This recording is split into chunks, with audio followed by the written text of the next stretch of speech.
Wag sa atin. Hindi po natin gagawin yun. Makita po yung glory ni Lord God. Kagabi, napakaganda ng turo sa amin sa pastoral theology about digital aids, digital platforms. Yun yung tinuro sa amin sa ayaw ko kung na yung nanood doon sa shinare ko. Sa digital platform, nandun po siya. Yung pag-evangelize, paghawak dito sa church, nandun lahat. So kasama po yan.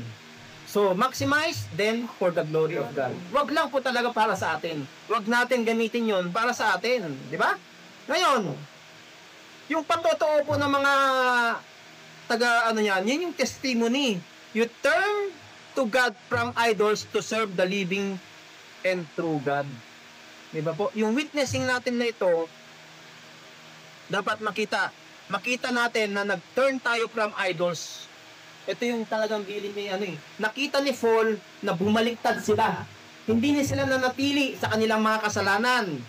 Hindi sila nag-dwell sa mga kasalanan. Na alam mong kasalanan na mag-dwell ka pa, ay naku. Tingnan niyo yung Thessalonian. The examples of believers of Thessalonian. Di ba po?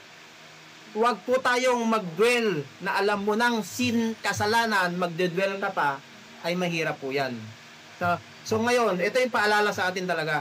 Huwag po tayong in order to reflect, imitate the example of God, huwag tayong mag-dwell. Kung alam nating mali, talikuran natin. Yes, masakit. Parang wala ka sa comfort zone mo. Pero yun ang utos ni Lord eh. Ano mo gagawin mo? Eh, ang utos sa atin, ano man tayo? Talikuran ang mga Diyos-Diyosan at magkaroon ng tunay na pagsisisi. Di ba po? Kung alam mo kasalanan, dapat magkaroon ka ng total redirection. Ibahin mo yung lakad mo. Ibahin mo na yung nakasanayan mo. Di ba po?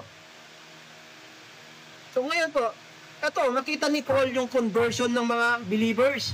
Nakita nila, conversion is not just leaving the idols, but finding God worth serving.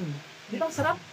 Nakita nila paano pagsilbihan si Lord ng mas maigi, mas tapat, mas seryoso, mas taimtim, mas malalim.